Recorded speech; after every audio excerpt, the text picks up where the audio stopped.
All right, let's talk about the average retirement savings for individuals today based on age, based on gender, and based on income. Hey, my name is Drew Blackson. I'm a certified retirement counselor, investment advisor representative, and I'm your virtual financial advisor, helping you get to retirement, helping you get through retirement, and protecting your ability to stay in retirement.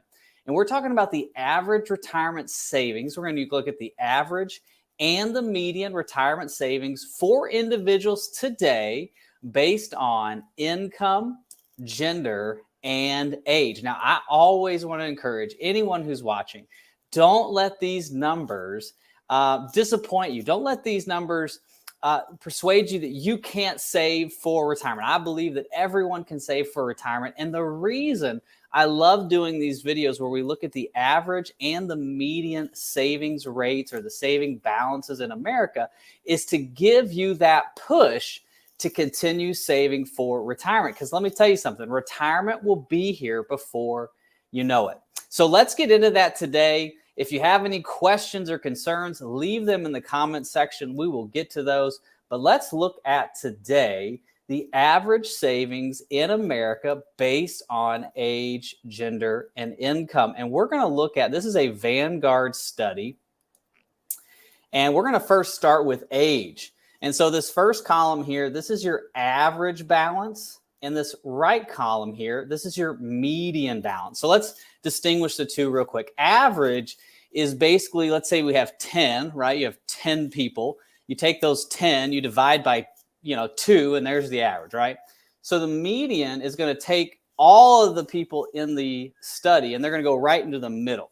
So the median is a better idea. If we're looking at savings rates, the median is going to be a better idea of what's the savings amount in America. So age 25 and under, the average savings for retirement, $6,264.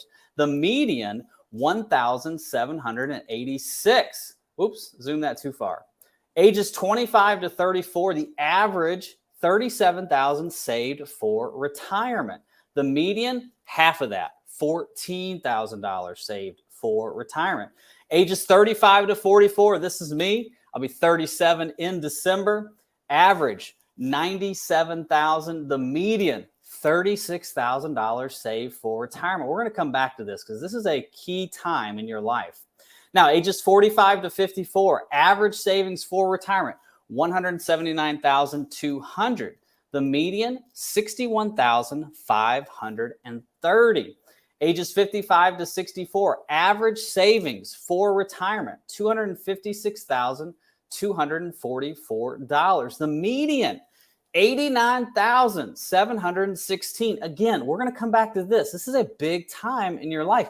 Age 55 to 64, that's really where I'm seeing a lot of my clients because they're coming to me and saying, hey, Drew, can I retire at 55 with such and such in retirement savings? Can I retire at 60 with $1 million? I can't tell you how many scenarios that I have recorded that are going to be up on YouTube very soon because I've had an influx of individuals wanting a financial EKG, and they're saying, hey, we're 58, we're tired of working, can we retire with this amount of money? Age 65 plus, average savings balance, $279,000 saved for retirement, and the median is $87,725. Obviously, 65 plus, you're looking at using your retirement funds. So you're probably not going to be saving at that point. Now, some people do, and some people are still working. Listen, Warren Buffett, how old is that guy? Charlie Munger's like 107. So you might still be working 65 plus. My wife's grandma just retired 2 years ago because of the pandemic. She's 81 today. So she retired at 79. That's just who she was, old school generation. So I really want to focus on, when we're thinking about average retirement savings, I want to focus on a couple demographics, really this age 35 to 64 first. And Fast Eddie, you ask a great question. A married couple should be twice this amount. Yeah, this is looking at single individuals and pointing them out. So, if you've got two working individuals, maybe you would have double this amount. It just depends. Okay. That's just kind of where you might, look at. Now, my wife is a stay-at-home mom, so she actually works a lot harder than I do. And so her savings for retirement are a lot less because she's a stay-at-home mom. So it just depends. Now, obviously, everybody's situation is different. Now, let's look at this. Let's go up to income, because this is really, I thought this was a really interesting survey, and this is why I wanted to share it with the Your Financial EKG family. So again, we're looking at average and we're looking at median retirement savings balances, but look at this based on income. So if you make between $30,000 and $50,000 a year, okay, average between $30,000 and $50,000 a year, your average retirement savings is $31,546. The median is $10,665. If you make between $50,000 and $75,000, or $74,999, your average retirement savings is $76,851. The median is $32,800. Now, if you make between $75,000 and $99,999, your average retirement savings is $133,000. The median is $65,000. Remember the median. The median is more. It's more of what, if you look at your neighbors, you look at the grocery store, that's probably where more people are at. It's a better survey of the landscape. Now, if you make between $100,000 and $150,000, your average savings account or average saved for retirement is $219,000. The median is $116,000, which blows my mind because we're making over $100,000 and we're not saving for retirement. We're going to talk about that towards the middle end of this video, how we can save more for retirement, things that you could maybe think about to save more other than just budget. Obviously, budgeting is important, but are there other things that we can be doing to save for retirement? And look at this, 150,000 plus, 397,000 is the average saved for retirement. The median is $225,000. Now, the income doesn't tell you where they're at in the working scale, how long they're going to work. But this is just something we really, really want to understand, is saying, okay, how much income am I making? Where am I at in my age range? And how much have I saved for retirement? Now, let's go to gender real quick. So just based on male and female, the average male has $170,000 saved for retirement. The median balance is $45,106. The average female has $118,000 saved for retirement. The median is $31,291. Now, this is all ages, okay? So all age ranges from working age all the way to, so less than 25 all the way to 65 plus. So we've got to understand, again, where's our income at?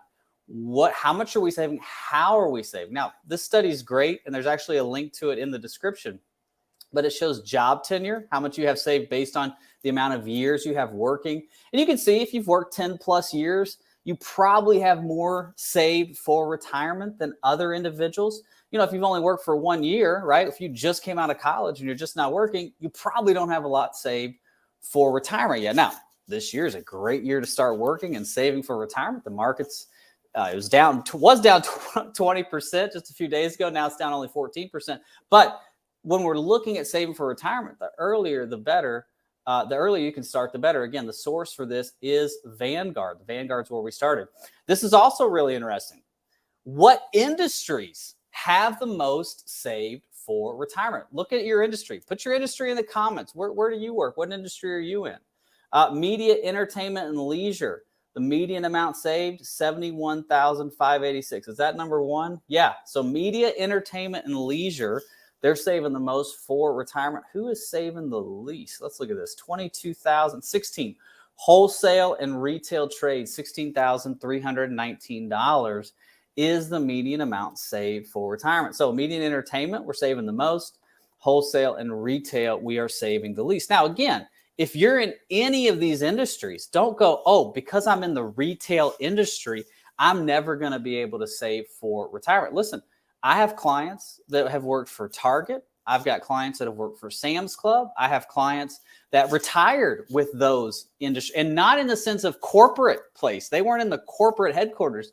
They were in the retail store. They were in the club. They were in the store working, but they saved. They took advantage of bonuses. All that kind of stuff. Fast Eddie says, manufacturer, wife is in IT. Great professions. let's zoom out on this just for a second. Let's go over here. Now this breaks it down even farther into average based on income, male, female, and all, and then the median income, male, female, and all. So we're going to skip all that because that's getting way too complicated. But let's go back up to the top here, because this is really where I want to focus, because this is my ballpark. This is where I live and breathe, in the sense of how much are we saving for retirement, and can I retire? Can I retire?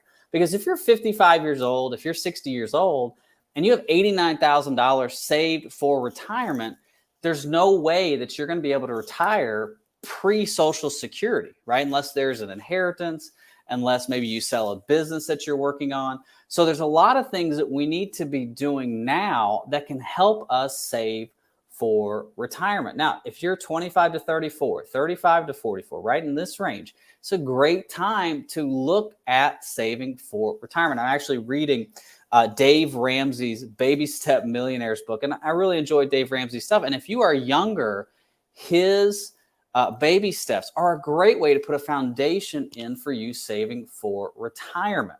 Now, if you're in the 45 to 64% range, this is a time when you are usually in your peak earnings. This is when you are starting to make more money. You're making a lot more than you were in your 20s and 30s. Maybe your kids are older, they're grown, maybe they're out of the house. And so you're able to save a lot more money in this 45 to 64% range, or 64-year-old range, than you were when you were in your 20s and 30s. Listen, I've got 3 kids, and 2 of them are in, one's in diapers, one's in pull-ups, and one's in, she does activities like drama class and school. And so there's a lot of money going out. But as soon as they're once they leave the nest, that money that's going out for drama and for soccer and for all that kind of stuff is going to stay in the pot, and that needs to be repurposed for retirement. Because listen, these are the moments. 45 years old, you might be thinking, I've got a long time. 15 years, you're 60, right? And so we really want to be thinking, how can we save more money? Now, here's what I look at. Let me close this. Make sure you come back and take a screenshot if you want to see that. But, when you're retiring, and I did a recent video called Retiring in 2 Years, Do This Now. Go back on YouTube and check it out if you want.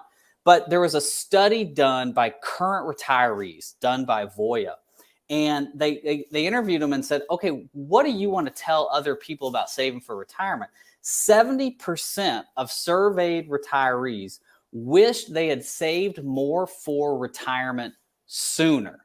Doesn't mean they'd wish they saved more in the sense that they need more money, just sooner. Because the sooner you can start saving for retirement doesn't mean you're going to retire sooner, but it allows compound interest to do what compound interest does sooner, right? God's greatest gift outside of Jesus, compound interest.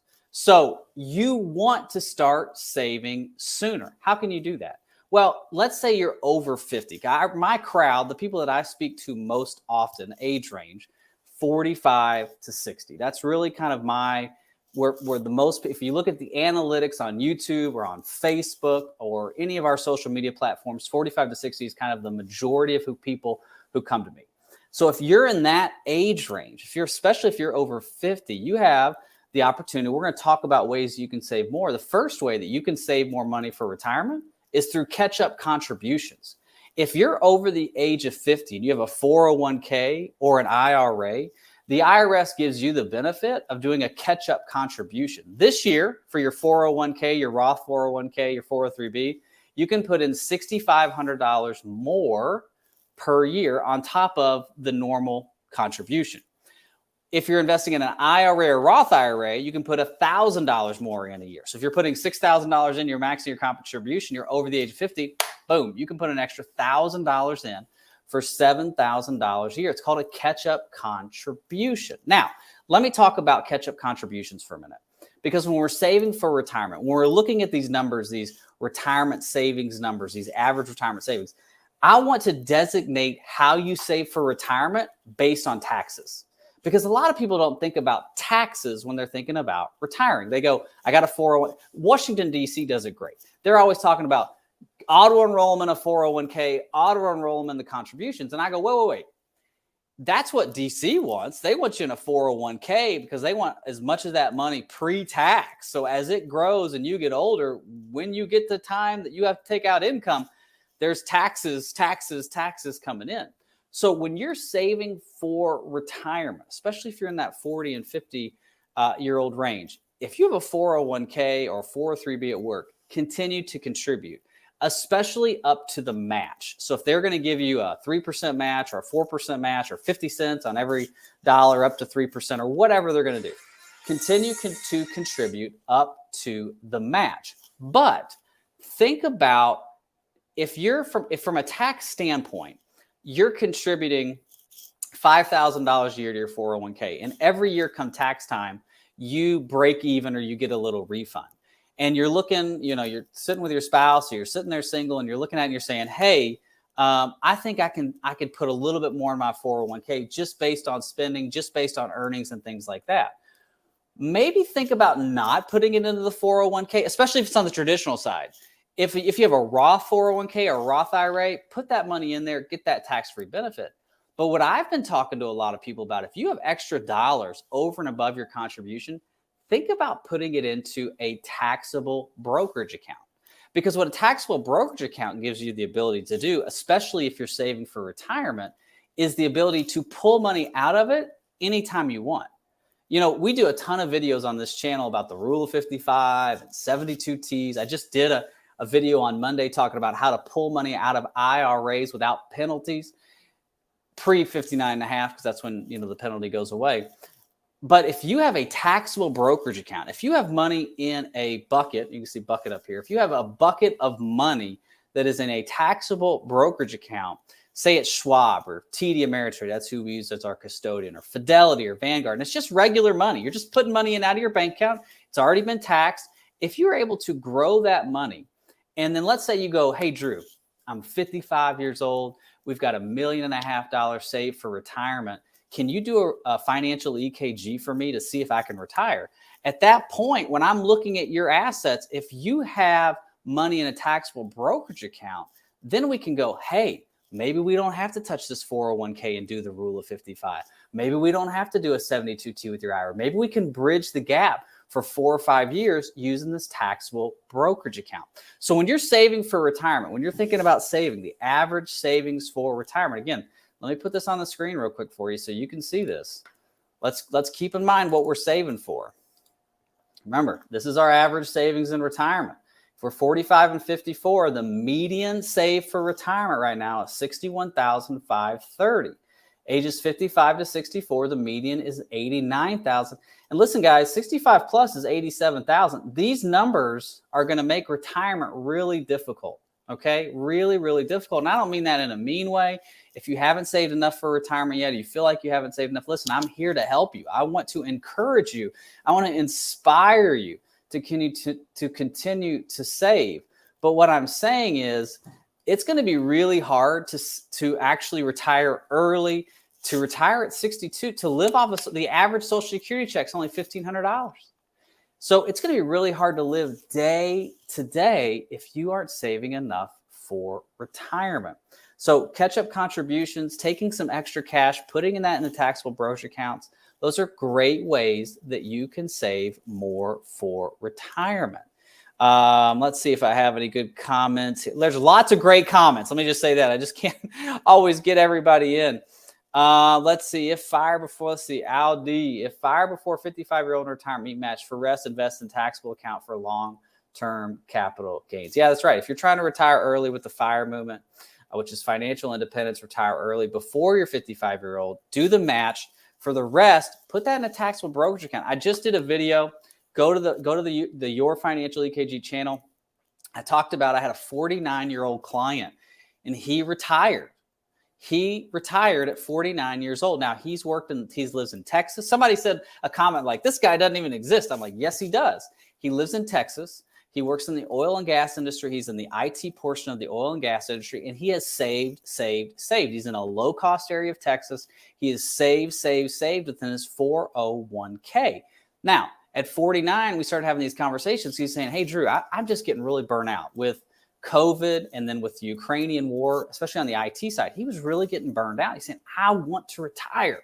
And so we started looking at ways he could do this. I said, hey, I don't think we can accomplish this because you're only 49. The majority of your money is in a 401k. If we move it into an IRA, we can split it and do 72Ts, but I just don't feel comfortable doing that at your age and where you're at.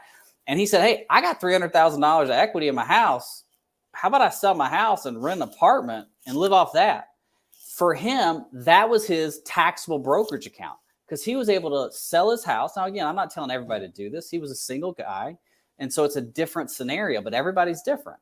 So he sold the house. We took that $300,000 and now he's living off that to bridge the gap from age 50, he's 50 now, until 59 and a half when we can start really repurposing many of his other investments. So when you're thinking about retirement, especially if you're in your 40s and 50s, it could come sooner than you think. Remember, 70% of surveyed retirees wish they would have saved more sooner. I'm not trying to tell you just eat rice and beans. I like rice and beans. It's good for my cholesterol. Maybe not the carbs in the rice, but the beans are good for my cholesterol. I want you to save more. Enjoy life, but look for ways that you can save more. If you're over the age of 50, Ketchup Contributions are a great way to do that. If you're under the age of 50, you want to be saving at least 10 to 15% of your gross income every year. Now, let's go back to the income. Where's that at? Let me share this real quick. Let's go back to the income part of this survey. Okay, so this is the income survey, right? So if you make $100,000 a year, 10 to 15% of your gross salary is $10,000 to $15,000 a year every year saved for retirement. And here's the thing that you don't want to do. Do not count your company match as your 10 to 15%. If you get a 4% match and you're putting in 11% and you're like, hey, I'm saving 15%, don't do that. 10 to 15% of your income, let the company match or the stock or whatever they give you at your work, the bonuses, let that be gravy to your mashed potatoes. Okay, we say taters in the South. Let that be gravy to your mashed potatoes. Now, so if we're making $100,000 a year, 10% a year is $10,000 saved for retirement. Now, think about this. If you do that for 10 years, you go, oh, I'll have $100,000 saved, right? The median saved for retirement for this income age is $116,223. But what if you did that? What if you took $10,000 a year? Let's just pull out the calculator because I love the calculator. Let's put in $10,000 a year. Let's say we earn 6% a year. Okay, so the market's averaged 8% since about the 1950s. It's 10%, but it's 8% with inflation. But let's say we only earn 6% a year. Okay, let's do that for 10 years. $10,000. Whoops. Make sure I get my math right here. 10 years. That would be $118,372. So we're about $2,000 higher than the median balance. That's not including any matches. That's not including any kind of taxable brokerage accounts. That's not including any Roth IRAs, anything like that. So if you're making $100,000 a year, it's really easy to start saving for retirement. If you're making $50,000 a year, it's really easy to save for retirement. Listen, when I was working, my dad's been a financial planner for 50 years, okay? So I grew up with a financial planner as a dad. When I was working at the Otter Creek State Park in Kentucky, okay? I was working at Otter Creek State Park doing like canoe tours for people, okay? When I was in high school. When I got a check, I was saving and investing now. Now, when I was in high school saving, you can put money into a CD and actually get some interest because this was pre-2008 because I graduated in 2004 from high school. So you're talking pre-2008. But again, it doesn't matter how much money you make, you can save for retirement. I go back to the Dave Ramsey book that I'm reading, The Baby Step Millionaires. And I can't remember the exact survey, but it was saying something like the people who've become millionaires, just ordinary, everyday people becoming millionaires just by saving 10 to 15% a year. I'm trying to think of the actual statistic. It's like 80% of the people that followed it. I have to look. I encourage you to read that book, Baby Step Millionaires. great book if you're wanting to save for retirement. So 10 to 15% is what we want to be saving for retirement. That's over and above any kind of contributions that the company is giving you. And another thing to think about too, if you've got a 401k and you're maxing it out and you have extra income left over, you do have the ability, as long as your income level fits it, you can still put money into a Roth IRA. You can still put money into a taxable brokerage account. There's no limitations on that. And if you're married, as long as your income limits are below what the IRS says, if you're married and your spouse doesn't work. So my wife, Valerie, she works in our business, but her main job is to raise our 3 beautiful children. We homeschool. So she works a lot harder than I do. I always say that. But you can actually contribute to a spousal IRA or Roth IRA if you have a spouse, male, female, it doesn't matter, who doesn't work. You just make sure that you follow the income limits. Now, listen, everything that we talk about today, make sure you contact me. Make sure you talk to your CPA. Make sure you talk to your accountant, especially when you're doing contributions. If you're going over and above what you're currently contributing, talk to an accountant. Make sure your income limits don't go over. You're not going to get in trouble with the IRS. Okay. Excuse me. Green tea. Get in my throat. So 10 to 15% of gross income, Ketchup Contributions. Think about Roth IRAs. Get your math. Now, how do you know if you've saved enough for retirement? How do you know? How do you know? This is the channel, right? Can I retire at 53 with $1.8 million?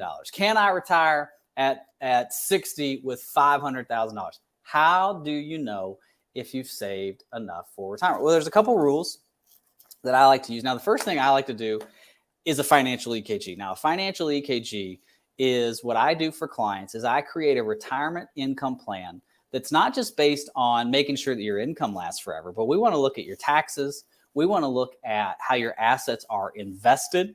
Are there ways that we can adjust that? How long is your money going to last based on inflation, based on historical norms, based on geometric returns? And what I want to do when I do a financial EKG for a client is give them the confidence, not only to get to retirement, we're going to get there, but to get through it and protect their ability to stay in retirement. So if we have a 2022, right, a year 2022 where the market's all funky, we can stay in retirement. That is the goal. And if you want a financial EKG, go to the description of this video or in the comment section on your screen, scroll to the top, get the checklist to retirement. It's actually a free booklet for you. When you download it, it asks you, hey, you want to call with Drew? Click on that. We can have a call. We can go through a financial EKG for you to get you to retirement and protect you in retirement. Now, let's talk about how to save. Do I have enough saved for retirement, right? We don't want to be like this. We don't want to get to, where are we at here? We don't want to get to 55 and only have $89,000 saved for retirement. We don't want to get to 65 and only have $87,000. How can we know now how much to save for retirement? You're beating me to it in the comments. The first rule that I always use is 25X rule.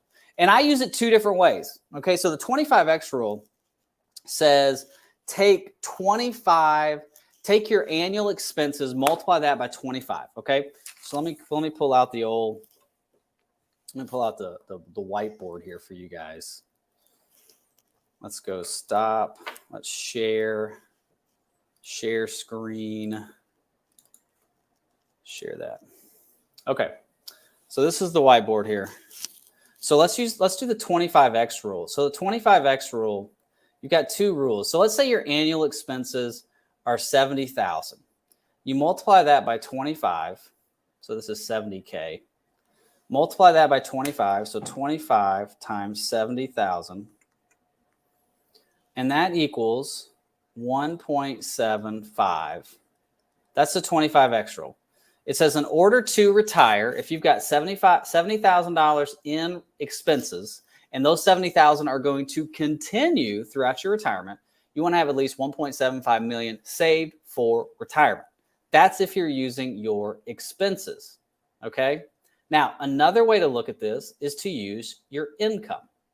So let's say your income is $80,000. Multiply that by 25. So 80,000 times 25, that puts us at $2 million.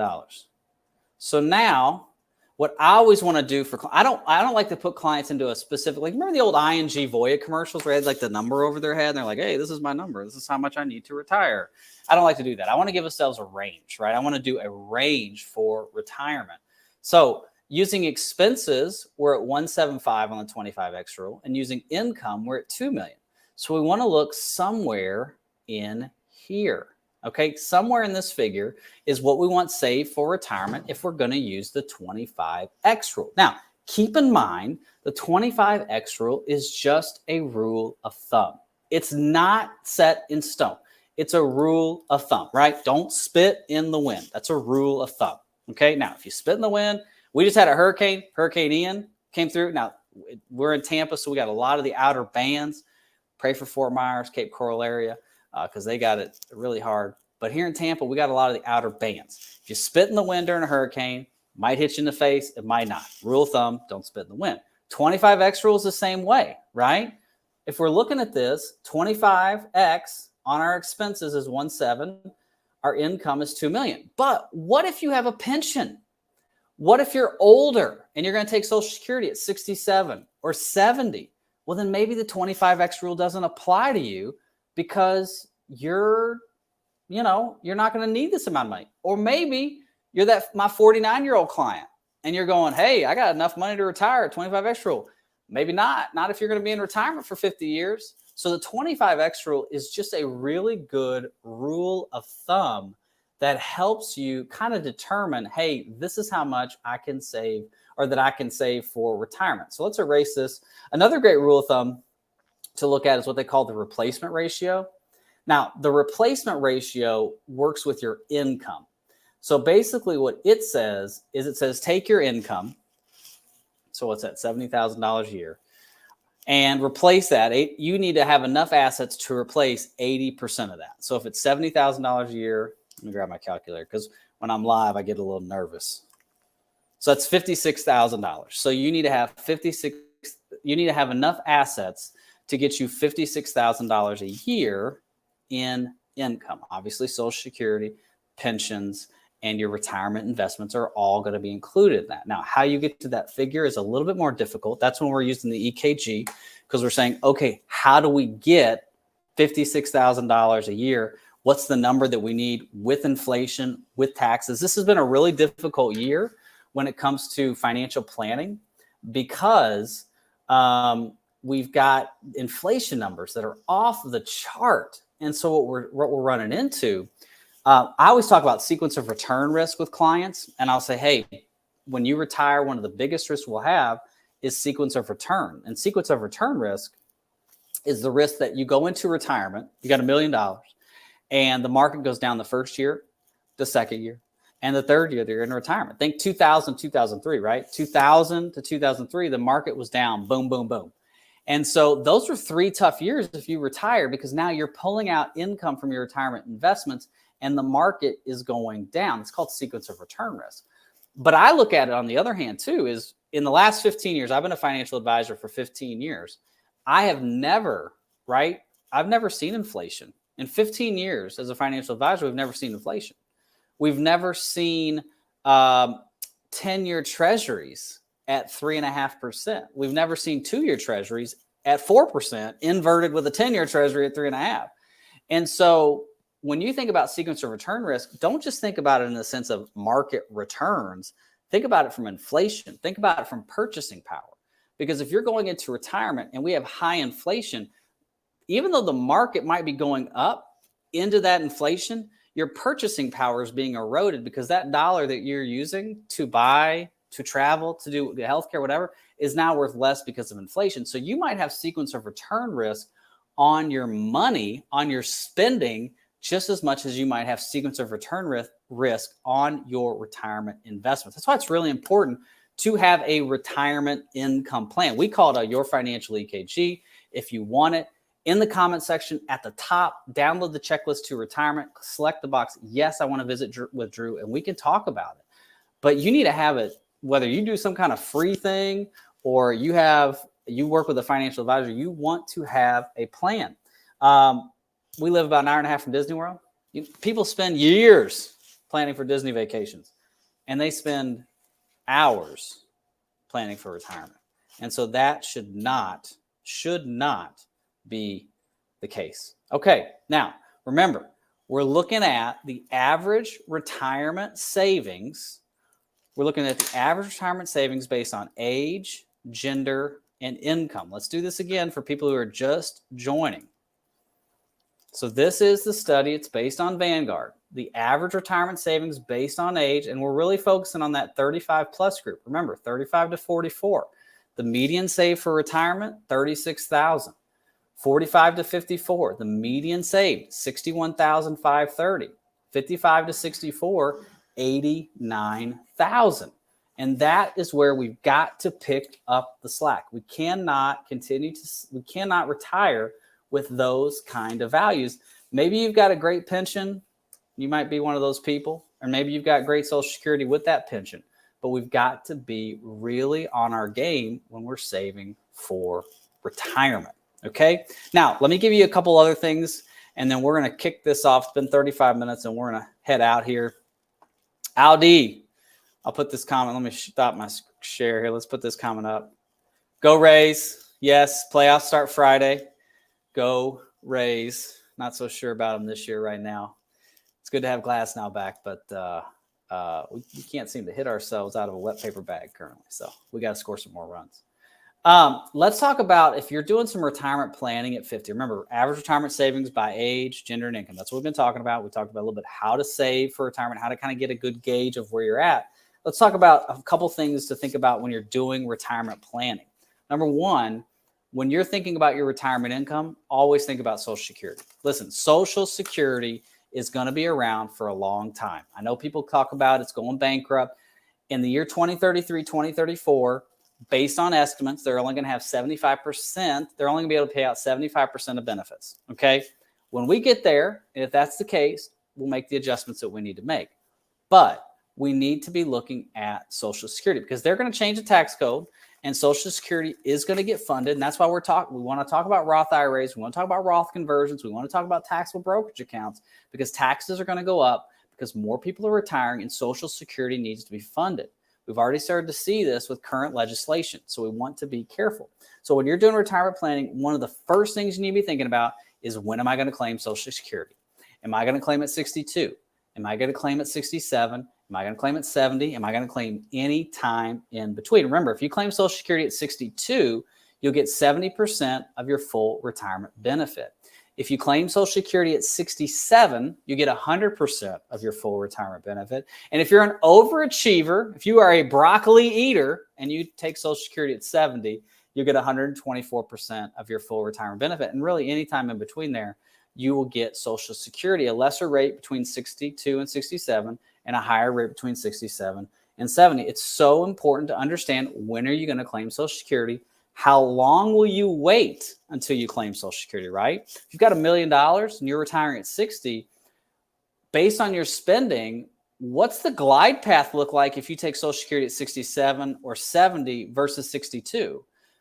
Because I've done a lot of retirement planning scenarios with clients where they say, hey, I'm going to take Social Security at 67 or I'm going to take Social Security at 70. And I'll ask the question, why? Why are you going to take Social Security? Well, I read the Forbes article and, people said you just need to take it later. And I say, that's fine. They're right. You want to take it as late as possible. Let's look at your scenario.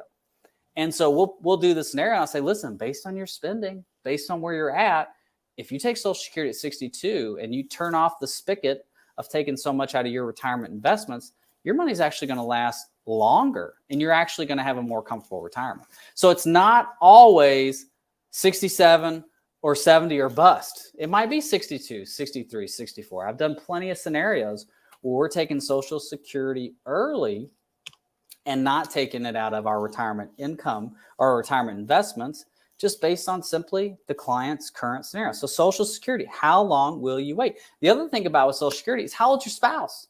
So when we're talking about average retirement savings based on age, gender, and income, and we start talking about Social Security, you want to think about how old is your spouse? Let's go back to the figures. Again, look at this.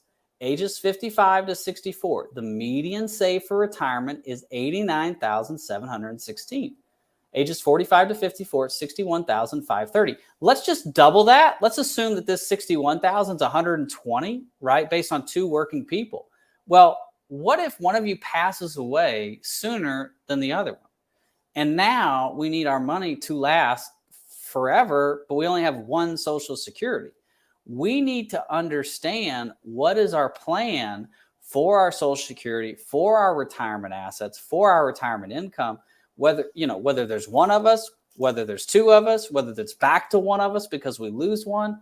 I can't tell you how many clients, unfortunately during the pandemic, I lost a lot of clients in their 60s, right? And so we want to have a plan for our Social Security. Now, if you're married and your spouse is a lesser earner or has not worked, like again, I always talk about my wife. She's a stay-at-home mom. She works a lot harder than I do. She's a stay-at-home mom. But let's just assume that stays the case forever.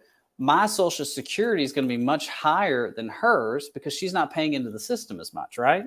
Well, when you get to Social Security age, you have what they call a spousal benefit. We're going to talk a little bit about this. Tomorrow's video on the channel talks about spousal benefits and divorce benefits. So if you're watching this at a later date, go back to the October 5th video on Your Financial EKG. We're talking all about spousal benefits for Social Security.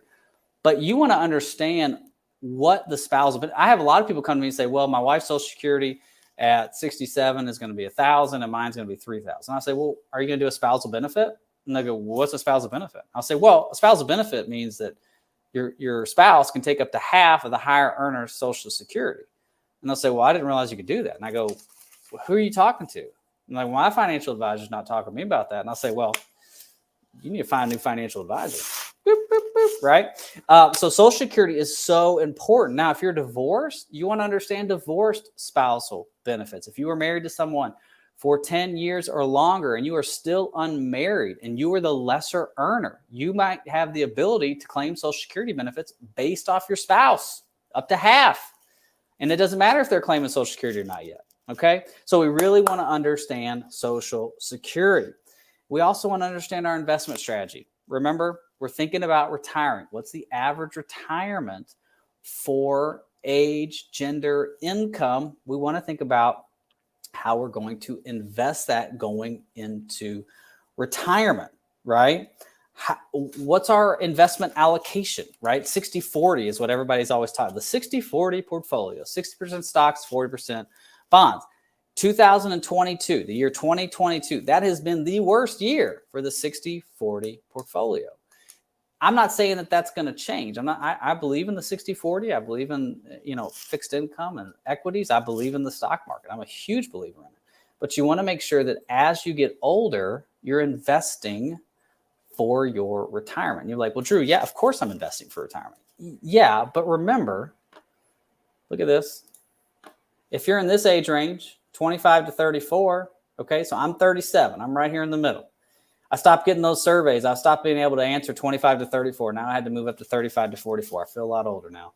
But if you're in this age range, you are trying to invest to the moon, okay? Not stupid, not buying crazy stuff. You're buying the S&P 500, right? You're just trying to grow your assets as much as possible.